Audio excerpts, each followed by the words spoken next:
friends কি খবৰ আপোনালোকৰ আজি মই আমাৰ গাঁওখনৰ ধুনীয়া কিছু দৃশ্য যিবিলাক দৃশ্য চাই খুবেই বেছি ভাল লাগে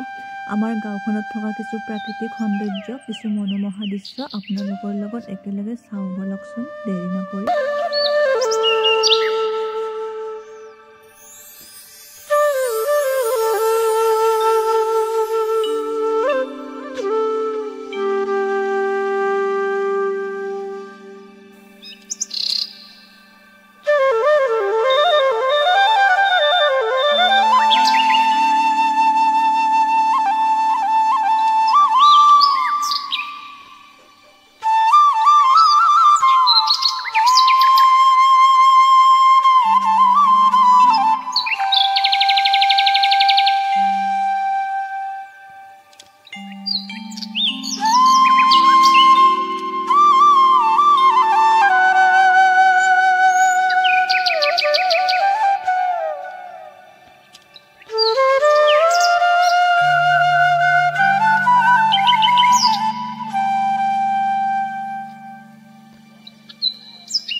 আপোনালোকৰ আমাৰ এই ধুনীয়া গাঁওখন চাই বাৰু কেনেকুৱা লাগিলে কমেন্ট কৰি জনাবচোন যদি ভাল লাগিলে তেতিয়াহ'লে এটা লাইক কৰি দিব পিছে আজিলৈ ভিডিঅ'টো ইমানেই আছিল বাই